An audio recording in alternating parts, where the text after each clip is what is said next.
Welcome. This is Dr. Michio Kaku, Professor of Theoretical Physics at the City College and the Graduate Center of the City University of New York, and this is Exploration. Every week on Exploration, we discuss the fascinating world of science and its impact on society. And today, we're going to bring on two scientists because the Large Hadron Collider is up and running. The Large Hadron Collider is the most expensive machine of science ever built. It is 27 miles in circumference, costing about $10 billion. It is built outside the city of Geneva. In fact, you could practically put the city of Geneva inside this gigantic machine. Some people think it will create a black hole that'll eat up the Earth. Wrong. It should be able to perhaps test the periphery of a theory that I work on. This is what I do for a living. It's called string theory, which is what I do in my day job. Well, we have two people today to talk about string theory, higher dimensions, the universe. The first is Brian Greene, author of The Elegant Universe and the Fabric of the Universe. And he's a professor of physics at Columbia University. And the second physicist we're going to bring on is Professor Lisa Randall of Harvard University. She's the author of the book Warp Passages. And so once again, we are going to be talking about the fundamental question, what is the world made of anyway? And is the world really three-dimensional, or is it really 10-dimensional, perhaps even 11-dimensional? And for that matter, are there other universes out there, something which is predicted by string theory? All of this we'll discuss in today's program, including, of course, the Large Hadron Collider. Ever since the days of the ancient Greeks, we believed in something called atoms. Tiny little particles, infinitesimal particles that make up our human body and the universe we see around us. However, recently we believe that these particles are actually vibrating rubber bands. If you had a gigantic microscope and can peer right into the heart of an electron, you would see that it's not a dot at all, but it's a rubber band that vibrates, and as it vibrates at different frequencies, it looks like a different subatomic particle. And that's why we have so many subatomic particles that we hope to create when we smash atoms outside Geneva, Switzerland with the Large Hadron Collider. In the second half of Exploration, we're going to bring on Lisa Randall, professor of physics at Harvard University, and she's the author of a book called Warp Passages. And talking about space warps, we think that these tiny subatomic particles will warp the fabric of space and time. And according to one of Lisa Randall's theories, this may open up a teensy-weensy black hole. Now, this is where the controversy begins. The question is, how dangerous are these subatomic black holes that might possibly be created at the Large Hadron Collider if Lisa Randall is correct? Well, according to the lawsuit filed in the state of Hawaii, the United States government should help to shut down this European machine by withdrawing funding because it'll create these tiny black holes which will then absorb the planet Earth. However, scientists have looked at it and came out with a report just last week stating no way. First of all, the Earth gets hit with subatomic particles much greater in energy than anything that could be created by this puny Large Hadron Collider. So the Large Hadron Collider, even though it looks big by our scale of measurements, is actually a pea shooter. It's actually just a tiny little pint-sized device compared to what Mother Nature can create, and the Earth is bathed in these cosmic rays all the time. And second of all, once these mini black holes are created, they disappear almost instantly. So there's no possibility of a chain reaction. So physicists are confident that we will, in fact, begin the process of pure science by turning on the Large Hadron Collider and then revealing some of the great secrets of the universe itself.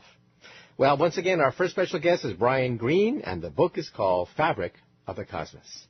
First of all, why did you write the book, The Fabric of the Cosmos, and why did you choose this concept, Fabric of the Cosmos? Sure. Well, when I was writing my first book, The Elegant Universe, that was a book about the search for the unified theory. And in that book, space and time play a role, but they're kind of secondary. They're supporting characters. But I kind of found that when I was writing the book, it was as if space and time kept trying to take over. They kept trying to grab the spotlight. And I realized that there was another story that I felt I really wanted to tell, which would be the history, the story of space and time, going back to Newton through Einstein and the cutting-edge developments that we're engaged with today with unified theories like string theory or M theory. So I really just felt that there was this need to tell this story of our changing perception of the arena of reality. And that's what the book is about.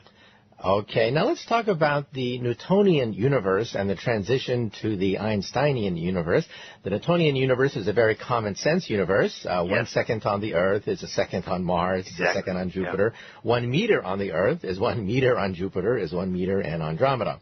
So now take us to the transition to the Einsteinian universe where all hell breaks loose. Sure. I mean, basically Einstein shattered Newton's common sense picture, the picture that you just paint, where there's an absolute space that exists everywhere throughout the cosmos, and it's the same for everyone. And Newton said there's an absolute time that ticks forward in the same way universally for anyone, regardless of what they're doing.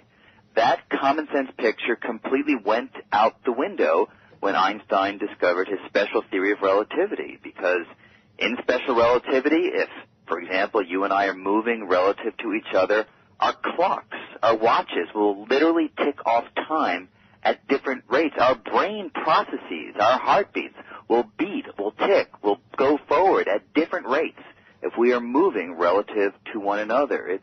I like to think of it's as if Einstein kind of shattered the universality of time in the Newtonian picture, and each of us picks up a little shard of time. It becomes our personal clock, and we carry forward with that into the future. So it's a very different picture of time, and in fact there's a different picture of space as well. Similarly, what you consider a meter and I consider a meter can be different if we are moving relative to each other. Very strange, but that's what relativity teaches us.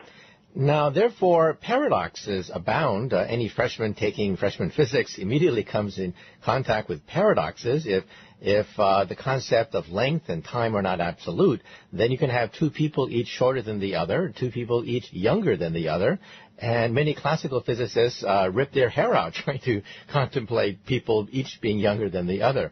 So have all the paradoxes of relativity been resolved? Yeah, all of them have been completely resolved. They are often puzzling because, as you say, there can be examples where you look at a situation and you would think that each individual, say, would be younger than the other because each had a clock that was ticking at a slower rate than the other. But the solution to all of these paradoxes is relativity. It's relative. When you look at two distant beings, there is a distinct notion of time that applies to each. So you are comparing apples and oranges when you try to compare clocks that are separate from each other in space. The only way to truly compare two clocks is to bring them back together. And it turns out, and this is the crux of all of the solutions to these paradoxes, when you bring the clocks back together, you necessarily introduce an asymmetry. One clock, for instance, has to turn around to rejoin a clock that it initially was next to. And in that turning around process, the symmetry between the two clocks is broken, and indeed, one clock, in fact, a clock that went out and came back in its motion, will truly be the one that has less time elapsed on it compared to the one that stood still. All paradoxes evaporate. So in other words, if two people are each younger than the other, to determine who really is younger than the other, you have to bring them together. Exactly. Right. Now let's talk about the direction of time. Einstein himself did not write that much about why time moves forward in a certain direction. However, we all know that dead people don't come out of the grave, get younger, and jump into the womb of their mother. We all know that broken eggs don't jump out of the frying pan and go into the eggshell. But there's nothing in the laws of physics per se at the microscopic level that prevents time from going backwards. Yes. So in your book you have a discussion of the arrow of time. Could you elaborate? Sure. The arrow of time is a real puzzle in fundamental physics because, as you say, we are all familiar with events going one way in time and not the reverse. You gave some very good examples, egg splattering, people aging, and so forth. It always happens in one direction. Now, you'd think that since that's such a basic feature of everyday experience, that you'd be able to see why that's the case from the fundamental laws of physics themselves. But regardless of which laws we look at, be they the laws of Newton, the laws of Einstein, the laws of string theory, the laws that you have developed, that I have worked on as well, all of those laws show a complete symmetry between forward in time and backward in time. the experience of time going only one way or the other seems not to be found in the basic laws of physics themselves, and that's a real puzzle. Now, when we study this puzzle in more detail, surprisingly enough, we find that the resolution requires us to look all the way back to the beginning of time, all the way back to the Big Bang itself. And we believe that the Big Bang had certain very special features. It had very high order. We, in the trade, of course, as you know, call it very low entropy. And we believe that this very order, this very low entropy beginning to the universe is what imprinted a direction on time. And we have been experiencing the drive to ever more disorder ever since that pristine starting point. I mean, as everybody knows, things typically like to get disordered. Your house typically gets messy. It never spontaneously becomes clean and so forth. That drive to disorder, starting with the highly ordered beginning with the Big Bang, we believe, is why events always go one direction in time and not the reverse. Now, Hawking tried to take this even one step further. Stephen Hawking believed at one point that if the universe expanded and then contracted, that time would reverse itself. Sure, yeah. And that all this entropy stuff that we've been talking about would run the other way. However, I understand that Stephen Hawking has since renounced this version. Yeah, it was a mistake. You know, everybody makes mistakes, and even Hawking, genius that he is, he did make a mistake and misread the mathematics to imply that if the universe were to expand to a maximum size and then start to contract, that in that turnaround, the amount of entropy in the universe would start to get smaller and smaller so that people would unage and eggs would unbreak and so forth. But in reality, that isn't what he now believes. It's not what anybody really believes. We do believe that entropy or disorder will always increase into the future regardless of how space expands, and therefore the arrow of time always points in one direction. It doesn't flip around. So it's rather mind-boggling realizing that in some sense the reason why eggs splatter, it has to do with the origin of the universe itself. Yeah, totally. That really blows my mind. You know, every time you drop an egg, it really is tapping into, it's reflecting a feature of the origin of the universe. Amazing. Now let's talk about something that Einstein felt uncomfortable about and actually wanted to subsume into a larger theory, and that is the quantum theory. Now, the quantum theory is the theory of atomic physics. Electrons dance in our PCs, and the electronic age with fiber optics and lasers are all dependent on the quantum theory. But the quantum theory is also dependent on something called uncertainty, and this is what made Einstein very uneasy. Could you elaborate? Sure. Heisenberg, a physicist in the 20th century, came up with this so-called uncertainty principle through his research into the quantum theory, into quantum mechanics. And the uncertainty principle basically says that there are features of the micro world that you can't ever know with complete precision. And the best example, the simplest example, is you take one of those electrons that you were just mentioning.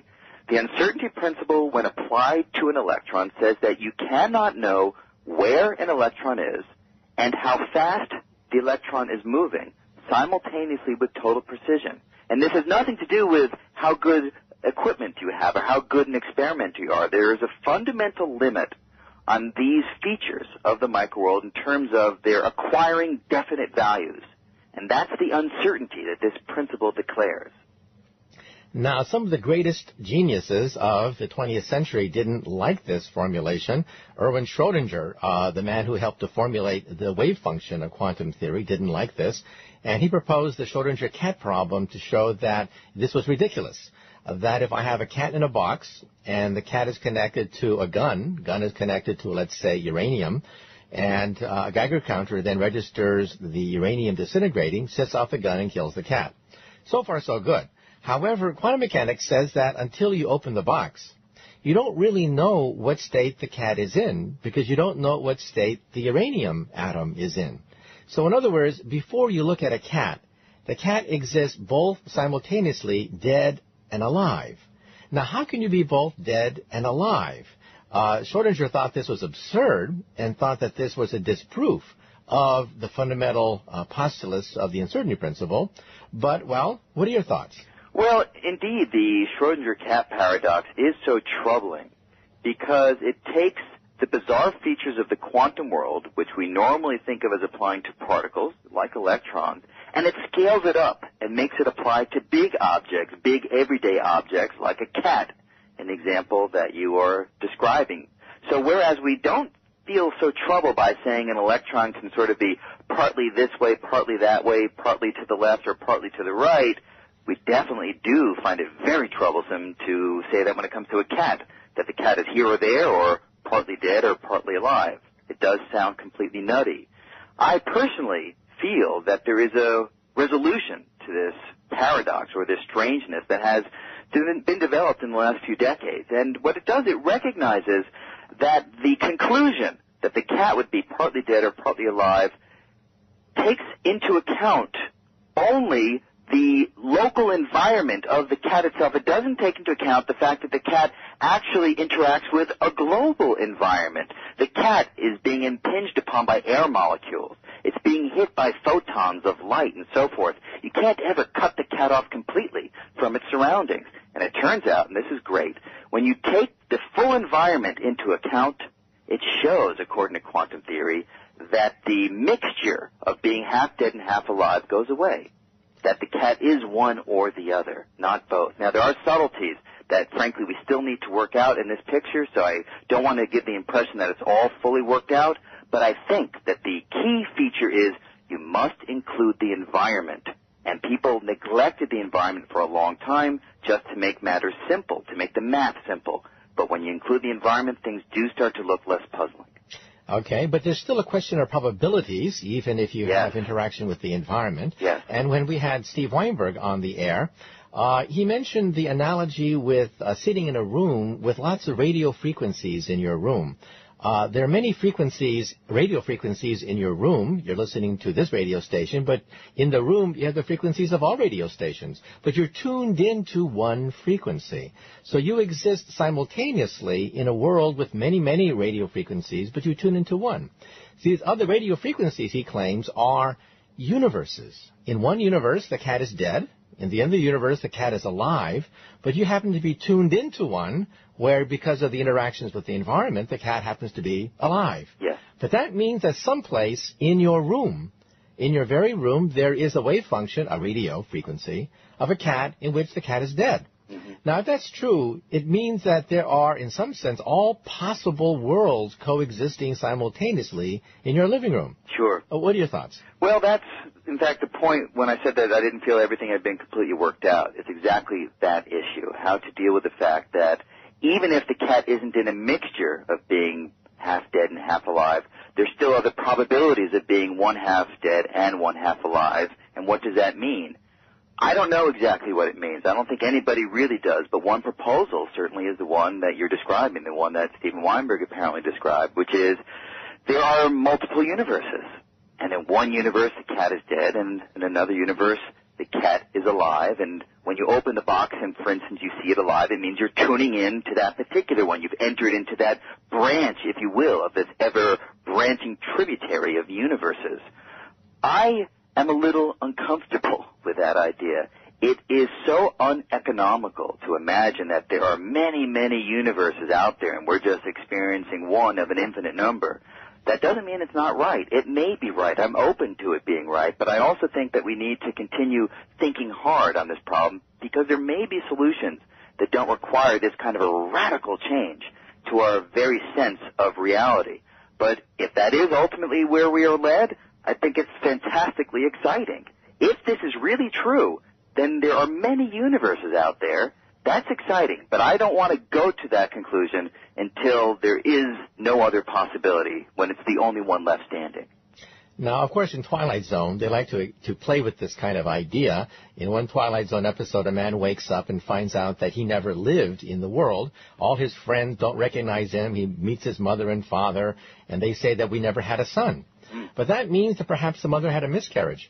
And a miscarriage is caused by one quantum event, let's say, one cosmic ray that went through his mother's womb, causing a miscarriage, and that's why he wasn't born. So, in other words, one quantum event separates you from a world where you don't exist from a world where you do exist. And Frank Wilczek, who we've also interviewed at Princeton and also in Santa Barbara, He was of the opinion that, yeah, we have to just get used to the idea that these other worlds exist. And we also had one of the originators of the inflation theory at MIT, Alan Guth, on the radio. And he said that you just have to get used to the idea that in one universe, Elvis Presley is still alive. Right. That makes, no doubt, some people very happy. And so you're right. There are many physicists. Frank Wilczek is a great proponent of the many worlds interpretation of quantum theory. There are many physicists who do take this interpretation on board fully. I'm not saying it's wrong. In fact, if I was asked to choose one interpretation of quantum theory and defend it, I think I would probably choose the many worlds interpretation because there are features of it that really do address key problems in our formulation of quantum mechanics. So don't get me wrong. I think it's a viable and certainly a worthwhile interpretation to study. I just am not sure it's the only one, and I'm not sure it's the best one. And that's why I think we need to keep working. Okay, now let's make the next big jump, the jump to string theory, which makes the claim of uniting Einstein's theory of space and time with the quantum theory. So you've done this many times before, but could you explain briefly why string theory has this magical property of being able to unify the two great paradigms of the 20th century, relativity of the theory of the very big and quantum theory, the theory of the very small? Sure. The basic reason has to do with the uncertainty that we were talking about a little while ago with quantum mechanics. Indeed, Heisenberg showed that when you are studying an electron, it can sort of jitter around because you can't say precisely where it is. And in fact, if you understand the uncertainty principle in mathematical terms, it shows you that the smaller the distance scale over which you examine an electron, the more wildly it jitters, the more wild the frenetic behavior becomes. So the lesson from quantum theory is the smaller you go, the more wild and turbulent the world is. Now, the reason why there's a conflict between quantum mechanics and general relativity is that when you examine the fabric of space itself, on incredibly small scales, the quantum jitter is simply too violent for Einstein's theory to handle.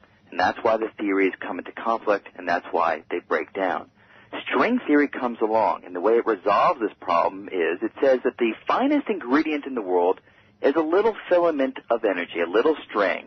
And the little string is tiny. It's about 10 to the minus 33 centimeters. That's 100 billionth the size of a nucleus, so it's really small. But because it has a non-zero size, and it is the smallest thing in the universe, you can't examine the world on scales any smaller than a string itself. You can't go any smaller than the smallest ingredient. And that means that the jitter from quantum theory is limited. You can't go to arbitrarily short distance scales, therefore you don't get the arbitrarily violent jitters that we thought you would encounter. String theory cuts it off. It sets a limit, and the limit is just right so that general relativity can cope with the amount of jitter that you can get, and it allows us to marry quantum theory and general relativity together.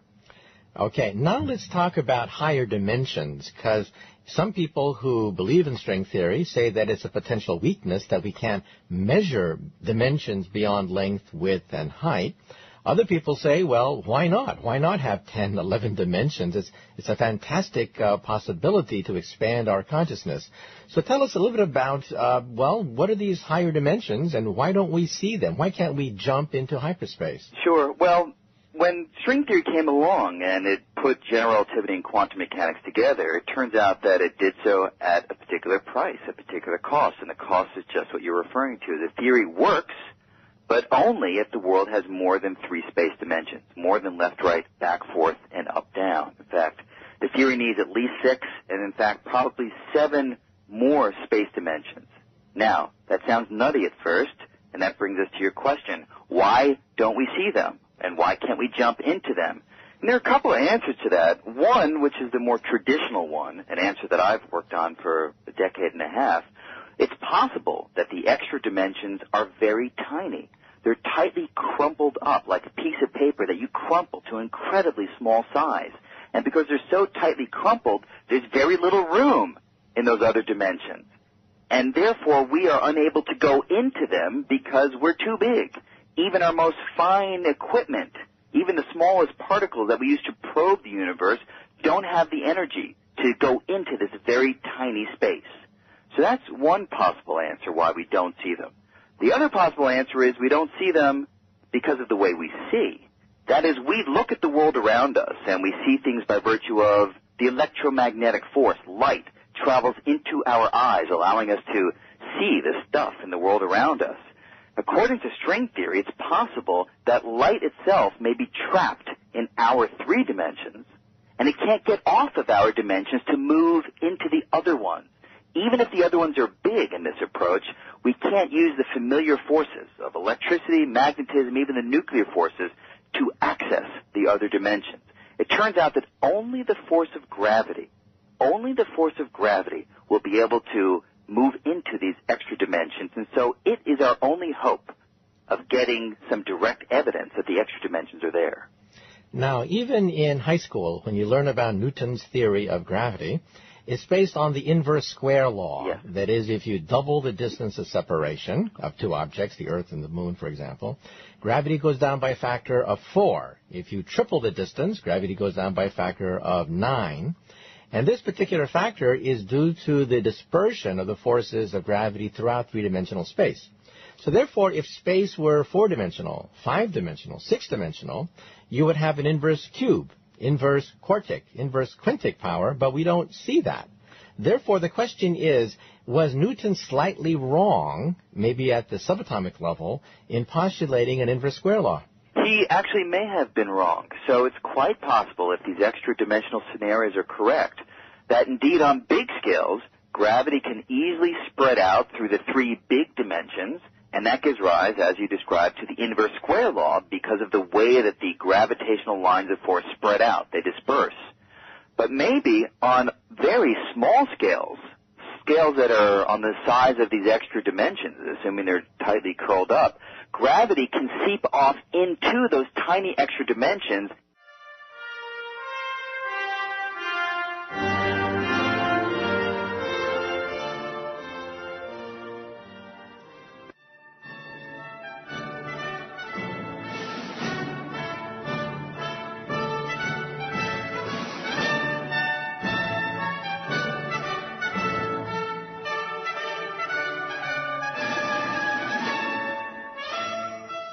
Welcome. Once again, this is Dr. Michio Kaku, Professor of Theoretical Physics at the City College and the Graduate Center of the City University of New York. And this is the second half of Exploration. In the first half of Exploration, we talked about string theory with Professor Brian Greene of Columbia University. String theory consists of tiny little strings like a rubber band. Each vibration of the rubber band corresponds to a subatomic particle. And that's why we have thousands of these subatomic particles. They're not particles at all. They're nothing but musical notes on a tiny vibrating string. Recently, however, there's something called M theory being proposed, M for membranes. That's defined in 11 dimensions, and it includes all of string theory. This means that perhaps our universe can now be viewed as a gigantic bubble membrane of some sort, floating in a 11-dimensional hyperspace, and that raises the question, are there other bubble universes out there? And Dr. Randall of Harvard University says yes. Dr. Lisa Randall is the author of the book Warp Passages, and she's an expert on M theory. And so with Dr. Lisa Randall, we'll talk about this new theory called M theory. The first question for you, Dr. Randall, is where did you grow up, and how did you first get interested in something as abstract as theoretical physics? Hi. I grew up in Queens, in New York. I guess I didn't start off interested in physics per se. I like science, but really, when I was a kid, I liked doing math. I think a lot of people have some specific moment or specific teacher that they point to when they say why they became a scientist. But for me, I think it was just the fact that I really did like doing math. I actually very much liked the fact that there were answers, that you knew whether you were right or wrong, and that it wasn't just a matter of opinion. And I don't know if that was because, early 60s were a time of upheaval or whatever, but I really liked the fact that there were definite answers to things. And was there a particular book, like in Einstein's early history, there was a geometry book that fascinated him? Yeah. Was there any thing like that? I know, it sounds kind of bad, but I really can't think of one specific thing. I think basically I just enjoyed doing it, and I didn't even always have great teachers, but I did have, a couple of good teachers, along the way in junior high school or high school. By the time I got to high school, I really did start getting interested in physics. I mean, that's the first time I had a physics class, and we had it in 10th grade, so sophomore year. So by then, I didn't actually know before then that I actually wanted to do science, but at that time, I began to think about it a lot more seriously. Okay, and what was the transition between math and physics? We've had mathematicians on the program who talk about the internal beauty of mathematics, but physics is quite different in the sense we're talking about the physical universe. So what was the transition between math and physics? Well, ironically, one of the things that are kind of fun in physics is all the things that you don't know the answers to. So there's all these, although I didn't start off from that direction, I think as I've done physics more, I've gone more and more to appreciate just how many things there are we don't understand and how many things would be very nice to explain. But in terms of what you actually do, I guess I did want to do something that was more applied to the world. Although I enjoyed math quite a lot, I did want to do something where there was some connection to our physical universe. And theoretical high-energy physics is perhaps the most abstract and the most mathematical of the branches of physics. What led you in that direction? Well, I guess one of the things I did is I actually really liked model building. So what model building is sort of trying to get beyond, say, what we know from experiments, standard model, but sort of do it more incrementally in some ways. But it involves putting together more or less known ingredients, more or less known physical ingredients. What are the forces, how they act? But trying to go a step further and sort of put them together in a more comprehensive fashion so that we can understand things that we haven't yet understood, like where math comes from, for example. So I think I just enjoyed actually just playing those games in the beginning. And then as I learned more, then I got more into this sort of more formal mathematical aspects of it. And also, did you have any experience being a woman? I mean, if you take a look I had a lot of experience being a woman. Right. I mean, any negative experiences, I apologize. If you take a look at any physics conference, basically you see a whole ocean of male figures. How did you feel being a woman in the field of high-energy physics? It's a funny thing. I think that it's something that I became much more conscious of actually in the later stages. I think earlier, certainly in the very beginning, when we were just doing math or whatever, there was no question who was getting more correct answers. I mean, that was one of the things that was nice. You couldn't say someone was bad in math if they were getting a better score than you were. So I don't think it was considered that strange. I just was doing what I did. I might have been oblivious, but at the time it just seemed kind of normal. I just was one of the people who did that. As I got into the field, and of course, it's not to say that I didn't notice that there weren't that many women. And certainly by the time I was in college, it was disappointing how few women there were in my classes or that continued with it. And, in retrospect, I realized how it could have been a lot easier if there were more there. But I don't think I didn't recognize it at the time. I think students today actually are much more conscious of how much it does affect their experience. I think I wasn't really fully cognizant of it. I just was doing what I did. I think later on, though, as you get to more advanced stages, oddly enough, it becomes more obvious and has more effect.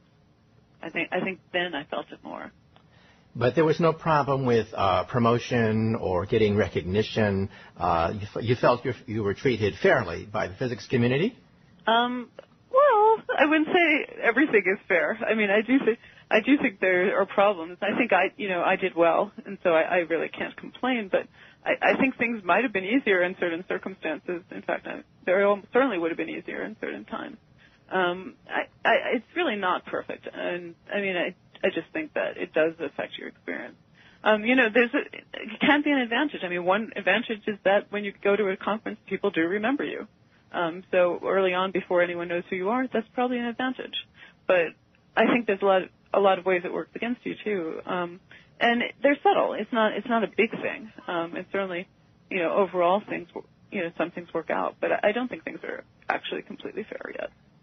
Okay, now let's talk about physics, specifically the four fundamental forces, including gravity, which is perhaps the strangest of the four fundamental forces.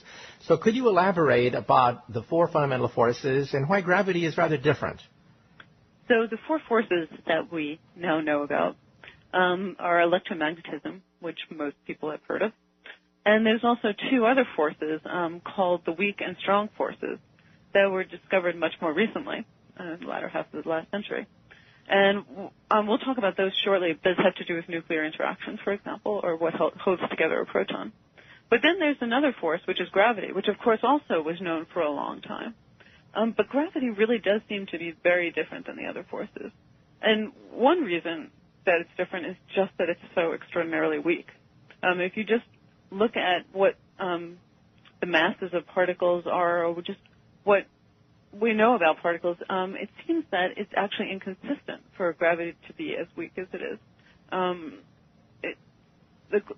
The scale is just many orders of magnitude. The mass scale, if you were to associate a mass scale with gravity, it's many orders of magnitude, about 16 orders of magnitude higher than the other masses that we know about in particle physics. And 16 orders of magnitude is something we certainly like to understand. It's just so weak, we really don't know what's going on there. Also, if you extrapolate the three other known forces, aside from gravity, to high energy, it does look like there's some sort of unification. Now, which theory you have determines exactly how precisely unification happens, but it does look like at high energy, the forces were at least of roughly comparable strength. And again, gravity just stands out because it's just different. It doesn't seem to exactly unify with the other forces. Well, we're running out of time. However, when we get back to the second part of exploration, I'd like to ask you about Einstein, because it was Einstein who had this dream, a dream to create a theory of everything, a theory that which would contain gravity, the electromagnetic force, or light, and even the quantum theory of matter. And Einstein thought that it would allow him to, quote, read the mind of God. So after the break, I'll ask you about Einstein's quest for a theory of everything.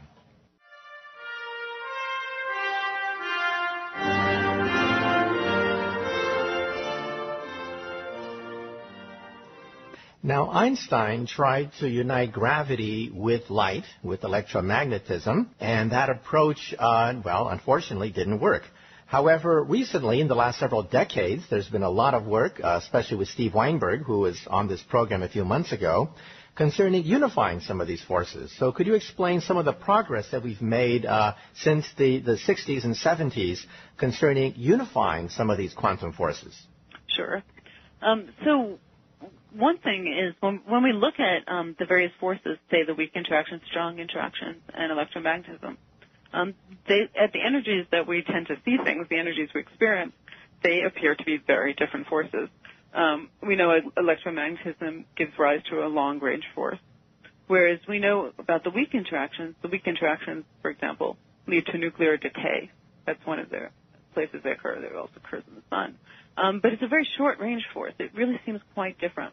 And also strong interactions seem extraordinarily different because they're, in fact, so strong that you can't even isolate the particles that carry the strong force. So ironically, one of the reasons we didn't see the strong force was because it's so strong that we don't see charged objects that are charged under the strong force. Now, this is all true at low energy, but when we go to higher energies, the forces begin to look more similar. And if you go to energies around 100, I measure in GeV, so about the mass of the W or the Z, which is about 100 times heavier than the proton mass, the forces are beginning to look more similar there. They still don't have exactly the same strength, but they all seem to be qualitatively the same. They sort of all look like they mediate fairly long-range force on that scale. But then you can extrapolate to even higher energies. And I should say we actually know a precise procedure for finding out how interactions depend on distance or energy. And if we went ahead and extrapolate to higher energy, we find that in the standard model, all the forces have roughly the same strength. But if you actually go to extensions of the standard model, and we'll talk later about why we might believe there is more to physics than the standard model. And by the standard model, I mean the standard model of particle physics that includes three forces and the known quarks and leptons which interact under these forces. But if we extrapolate to high energy, it looks like the forces really can have the same strength, especially in extensions of the standard model.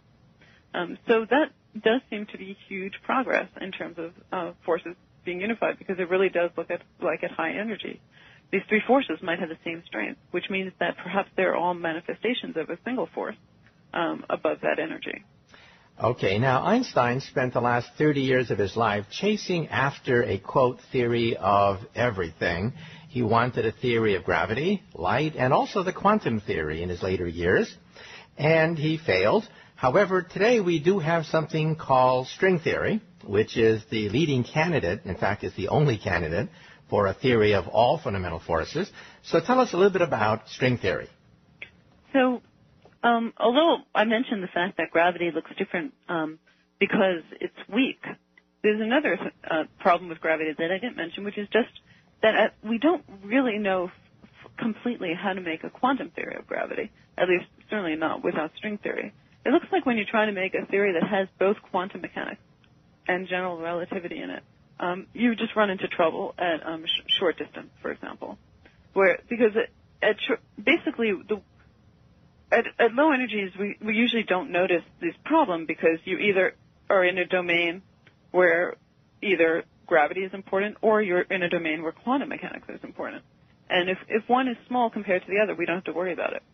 But if you go to a regime where both are important, we don't have a theory that, certainly the theory without string theory doesn't work. It just seems that both forces are trying to do their thing and they're just incompatible. However, if you have string theory, if you, instead of assuming, like we do in particle physics, that the fundamental objects are particles, which is to say point-like objects, if you assume the fundamental objects are strings, which is to say slightly extended objects that look like strings, it seems that these problems can be ameliorated.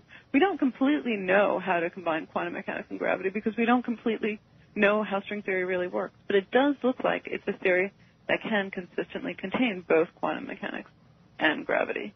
Of course, it really does that in a theory with many more dimensions of space than we have, 10 or even 11 total dimensions, which is to say 9 or 10 spatial dimensions.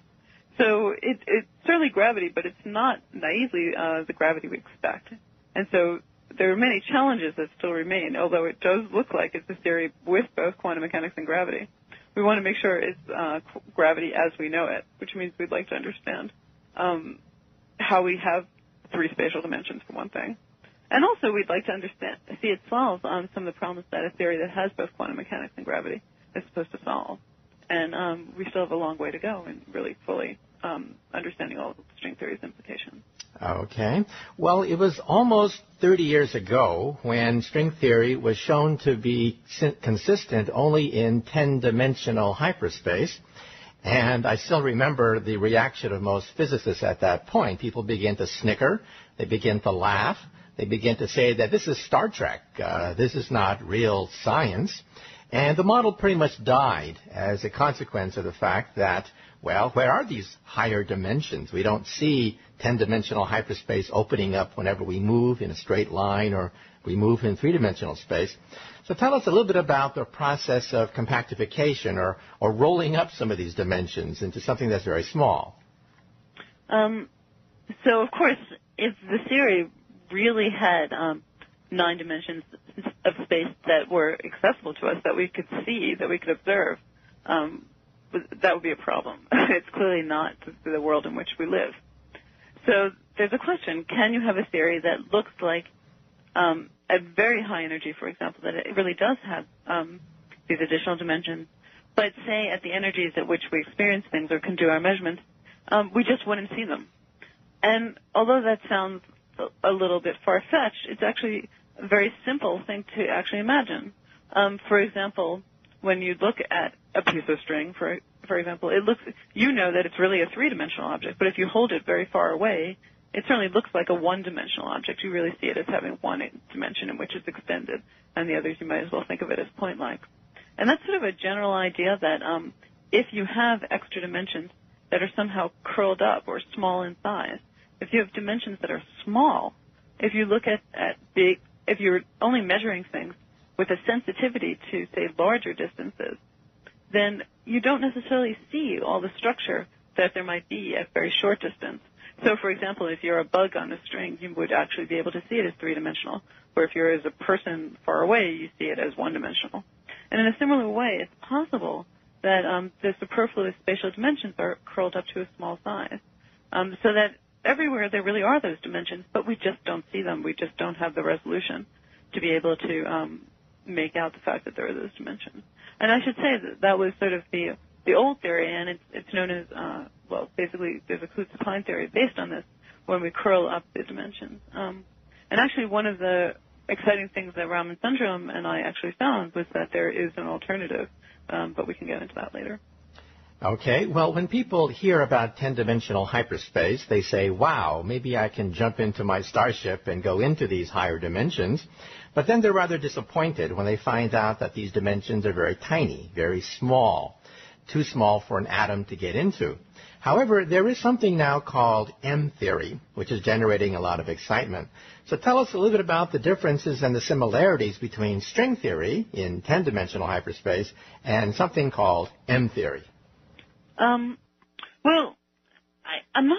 M-theory really has string theory in it, but I think what's actually very important that sort of M-theory brought home to us more is that string theory itself isn't just the theory of strings, but actually is a theory that has not just strings, but membranes.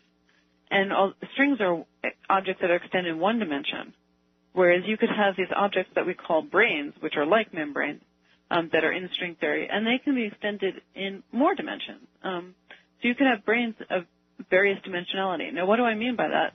Well, for example, you can imagine, say, a curtain in your house, which is a two-dimensional object in a three-dimensional room. And one reason these branes are important, at least from my perspective, is that there's actually mechanisms in string theory to confine particles to the brane.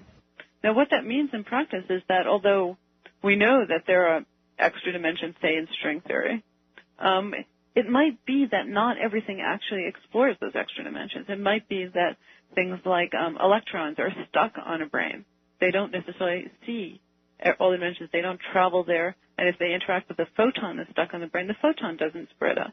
The electromagnetic force won't spread out into the other dimensions. So branes really not only change the fundamental nature of string theory because it's not just strings, but they also change our idea of what things would look like if these extra dimensions exist. Because rather than say that everything has to be going through all of the dimensions, it could be that various particles only experience a fraction of the dimensions, and there could even be other branes that hold other forces and particles that we don't detect at all if we're stuck on our brane.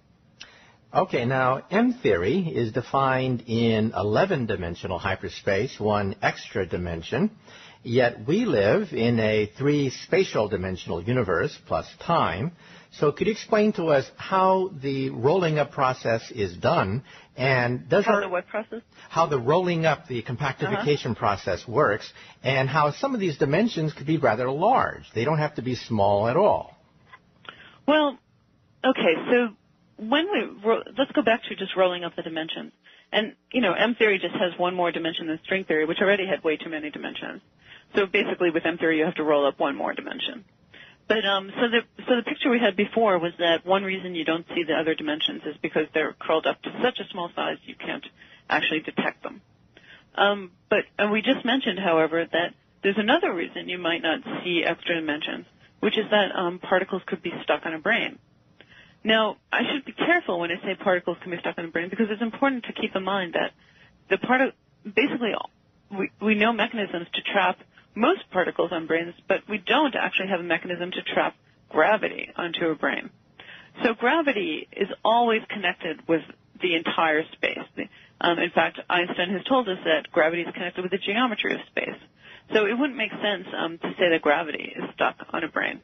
But it does make sense to say electromagnetism, for example, is on a brane. Now, what that would mean is that whereas before we might have said, well, so let's suppose we ask ourselves, how big can the extra dimensions be? Well, without branes, we would have said a limit might be set by the fact that if electromagnetism was spread throughout an extra dimension and an electron lived in an extra dimension, we would actually see consequences And if we ask ourselves, we've tested up to energies about 100 times the proton mass. So if we say that we know everything that's going on in energy up to that energy, we can actually set a limit on what the size of the extra dimension would be. And although it might sound very stringent, in some ways it's not as bad as you might have thought. It's about 10 to the minus 17 centimeters. The reason I say it's not as bad as you might have thought was based on just gravity itself. You might have thought it was 16 orders of magnitude smaller. But that bound that I just gave you, and that's a very small, 10 to the minus 17 centimeters, isn't the same bound that you would get if you have brain. Now, the reason for that is if you have brain, then electromagnetism can be stuck on the brain, and that means they don't travel in the extra dimension. So before, actually, one way that we could have ruled out having dimensions that were bigger than 10 to the minus 17 centimeters is we would have said that there would be partners of the electron that carry momentum in those extra dimensions, and we would have seen them. And we haven't seen them. But if the electron is stuck on the brain, then it's impossible for a partner of the electron to have momentum in the extra dimension. It's stuck on the brain. It just never goes into the extra dimension. Now, what that means is that the size of the extra dimension is only constrained by the things that actually travel in the extra dimension. And if you want to have the weakest bound possible, you can have everything bound on the brain except for gravity. And then the bounds on the size of the extra dimension have to do with how well we study gravity.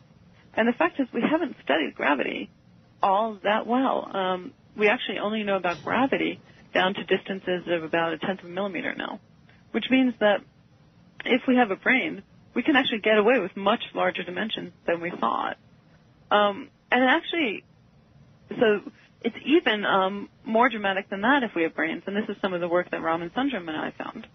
Because if you have a brain, from Einstein we know that if you have energy anywhere, it will affect what gravity looks like. And what we found is that you can have a scenario with a huge brain sitting in with one extra dimension, for example, in which gravity stays highly concentrated near the brain. So whereas before we used to think gravity just has to spread out everywhere equally, if you have brains, you then start distinguishing some directions from others. So not only is there this effect that you can actually have things stuck on the brain, but you have another effect of brains, which is that they affect the gravitational field itself. And we found that that could itself allowed an infinite extra dimension. You can actually have a fifth dimension of, that is infinite in extent. And you would have thought that was ruled out because gravity would spread too much into that extra dimension. But we actually found that isn't necessarily the case when you have warped or curved geometry.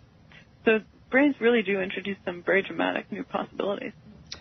Okay, well, in the past, when we've had some string people on the show, I would ask the key question, and that is, can you test string theory? And at that point, of course, we have a lot of hemming and hawing and statements that, well, you would have to create a universe in your basement. You would have to have an atom smasher the size of a galaxy to test string theory. However, now you're actually proposing ideas which can be measured in the laboratory, that is the strength of gravity, and perhaps the presence of other universes. So tell us a little bit about how the fact now that M-theory gives us a new picture, which may now give us some experimental data that we can fit the universe with. So what's very exciting is just to take a step back. What we learned with extra dimensions and brains is not just that there are new possibilities for how things can be hidden. We've also found that with brains and extra dimensions, there are actually possible implications for particle physics. That is to say, physics at energies where we measure things and know things and know about puzzles, in fact. So if these extra dimensions have connections to particle physics, then, as you might expect, there actually would be visible consequences. So one problem in particle physics that extra dimensions seem to address very beautifully is a problem that is called the hierarchy problem. And essentially that is the problem of why gravity is so weak. It just seems even almost inconsistent for gravity to be that weak if we just had standard 3+1 dimensional physics. the nice thing about extra dimensions is that they give you very beautiful reasons why gravity is so weak. Well, I'm afraid that's it for exploration. Once again, our first special guest was Brian Greene of Columbia University, author of Elegant Universe and Fabric of the Cosmos. And our second special guest was Lisa Randall, professor of physics at Harvard University, author of the book Warp Passages. Good day.